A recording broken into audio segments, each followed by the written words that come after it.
Candlelight.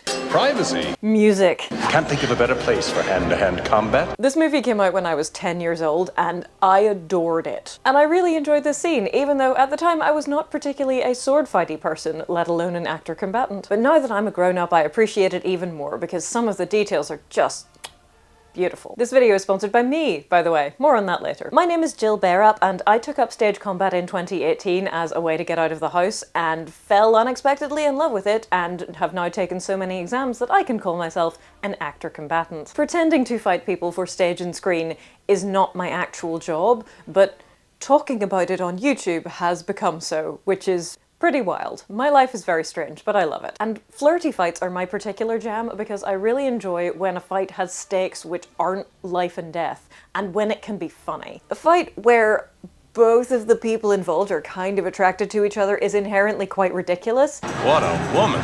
And so you can make it really fun. It can also be extremely cringeworthy, but if you do it right, it's amazing. So first, let's get some context. The plot of Disney's The Hunchback of Notre Dame goeth thusly. Judge Claude Frollo is a terrible person who kills this lady and then is about to kill her baby. Stop!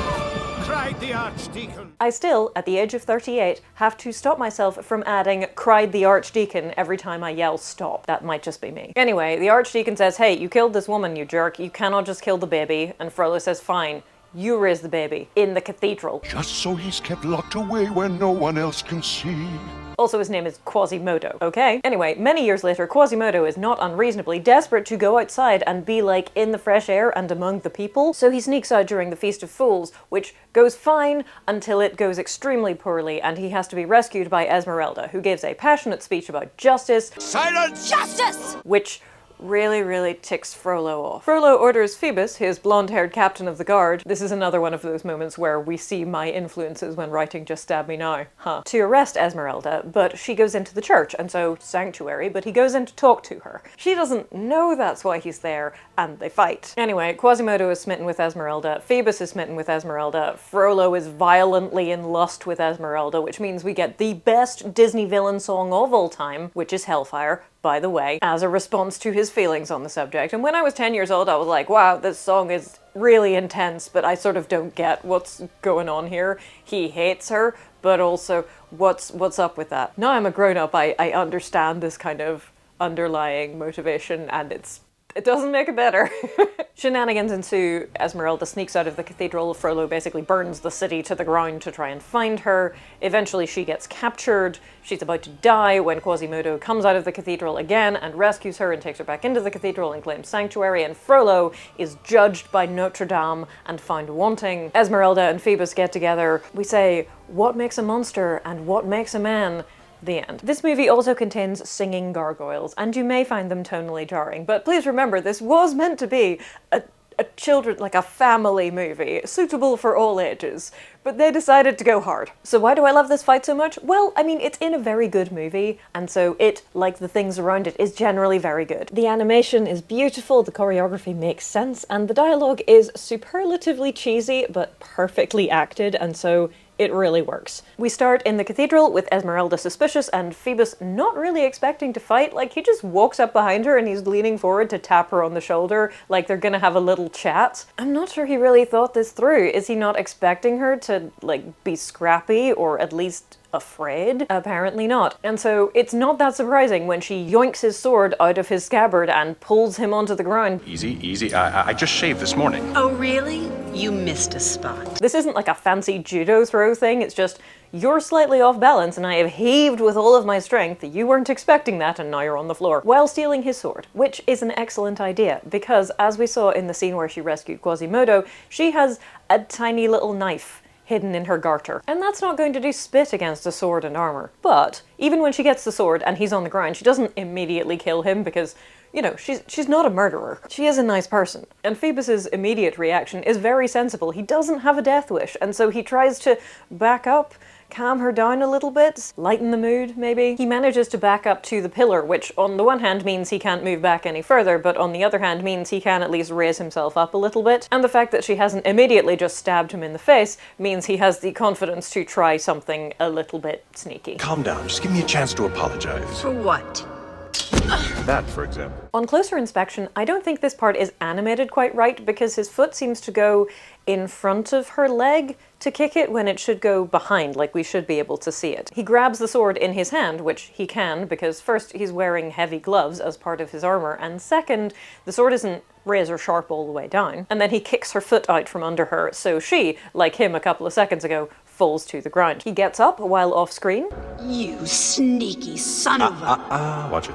You're in a church. And then she gets up and grabs a candelabra to bludgeon him with. Is it a candelabra or a candlestick? Candelabra's okay. Are you always this charming, or am I just lucky? While sassing him, obviously. And all of that was great. Excellent stage setting. We know that Esmeralda is very suspicious. She's not a murderer, but she doesn't want him near her. We know that Phoebus is clever and kind of sneaky. We know that he doesn't want to hurt Esmeralda, which is important because he's a big lad in armor with a sword, and she is a regular-sized woman with no armor and no sword. So to misquote Rosamund slightly from a scene in this book, if he wanted to kill her, she'd be dead already. This next part though, this next part is my jam, so come with me and appreciate art. To provide you with some stage combat related context, in stage combat, parries and target areas are numbered differently to how you might do it in fencing. Normally, we would use this guy, Count Pierce Not to Face, who is my general kind of stage combat target areas guy, but we get at least one parry which is not covered by these numbers, so let me introduce you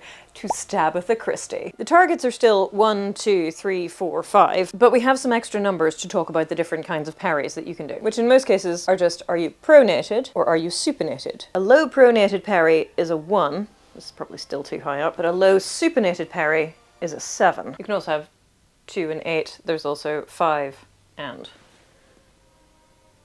5A. Alright, so briefly, here's the choreography, and then we're going to explain why I love it so much. Esmeralda grabs a candelabra and swings for his right-hand side, and he parries 2. She swings again with the candle end, and he parries 3, so same side, but upright this time. And then she goes for his left side with the foot of the candelabra and he parries low left. Looks more like a 7 than a 1. His hand is facing up and his blade is low rather than his hand is facing down and his blade is low. Although I guess it could be a low 3. He does a little avoid. There's a little flourish and a sarcastic bow, and all the while he's still talking, but we'll get to that. He parries a 2 from the butt end and a 5 from the candle end. He pushes that over to the side and then it's raised in again where she starts to push on him. He steps back. She thrusts in with the candle end for his groin. He parries with a 4, which is upright, but low, which gives her an opening to clock him in the head with the butt end of the candelabra. Touché. And then Jolly headbutts him in the stomach, and Phoebus decides that maybe the thing to do is to try and de-escalate. You're not arresting me? Not as long as you're in here. I can't. You're not at all like the other soldiers. Thank you. Which goes pretty well. At least until Frollo shows up. I love the details of this so much. If you ever watch HEMA or fencing or fighting in general, often it's just undetectably quick. A bunch of things happen and then someone wins or loses, but you're not really sure what happened. And even if you slow it down, you're like, ah. And the higher the skill level, the shorter and faster and thus more incomprehensible the fights tend to be. But this is marvelous, so let's look at the details. Esmeralda swings for Phoebus's right-hand side and he parries 2, but only his left hand is actually on the hilt of the blade. His right hand is still just grasping the blade about 2/3 of the way up from when he took it off her about 5 seconds ago. So good continuity. And also a sign that he was not just expecting her to pick up a candlestick and start trying to wail on him with it. She attacks the same side again, and he's more prepared this time. His parry 3 is easier. And I like the detail of how slow she is comparative to him, and how he just keeps talking the whole way through. Aside from this move at the beginning where he takes his sword back, he makes no aggressive moves towards her in this entire fight. Bullying her would not be the way to make us like him, so the most aggressive thing he does is take back something that she took from him in the first place. Another detail I love here is the sound design. He just keeps talking the whole way through. Candlelight. Privacy. Music. Chitter chatter, chitter chatter. But she is panting Can't think of a better place for hand-to-hand combat. after 2 attacks. He's enjoying himself. I mean, he even has time to throw in a sarcastic little bow. Esmeralda uses the same move more than once in succession because, you know, she's not a fighter. She attacks his left side, it doesn't work. She attacks his left side, it doesn't work. She tries his right side, doesn't work. She attacks his left side, it doesn't work. She hits low with the butt end of the candelabra and high with the candle end, but that doesn't work, so she hits low with the candle end and then high with the butt end, and that actually does work. The other detail I really like here is that she shoves him really hard. You can tell that she has put all of her effort into this, and he does step back, but like, not a lot.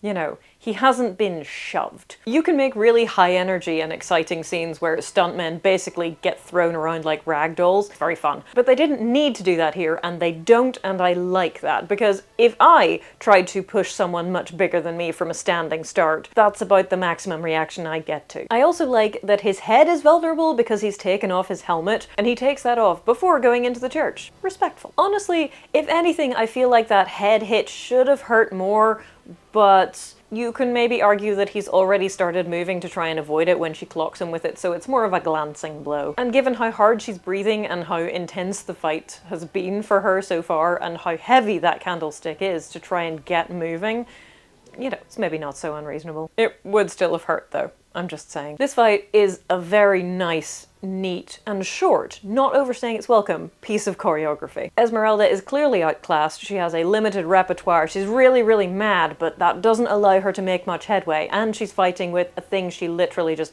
picked up from the ground. Phoebus, by contrast, is gentlemanly, kinda sassy, skilled enough and advantaged enough to just let her wear herself out for a bit, and enough of a good sportsman to acknowledge when she does actually land a hit.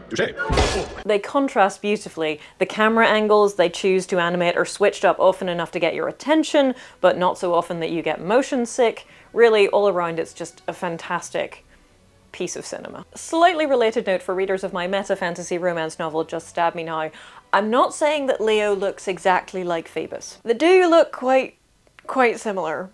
They do look quite similar. Clearly, in hindsight, Captain Phoebus was an inspiration for Captain Leo Collins of the Queen's Guard. Who knows, maybe Caroline was obsessed with this movie when she was a kid too. On that note, we have now passed 40,000 copies sold of this in paperback and ebook. That is absolutely wild. The audiobook is almost finished. It has been a very long journey because of reasons that if you are interested in, I may tell you about at some point, but you'll know when I know. And when I know, I will also put up a chapter of the audiobook on YouTube so that you can listen to it and see if you fancy like 9.5 hours of that kind of thing. Regardless, that's all we've got for today, and I will see you quite soon for an armor review, which even contains some things which are timely. I might even have a clip of it. You do still seem to have the rest of your armor, like you've got your breastplate and your spolders. You've got rather too much going on at the shoulders, honestly. What, so many pieces. But overall, you do seem to have quite good coverage, so it's not that bad. Just a second. Look, it is one thing to kidnap people and to turn them into yerks with your gross little brain worms, Mr. Squiddy Man, but stealing their pants is just too far. Hope to see you there.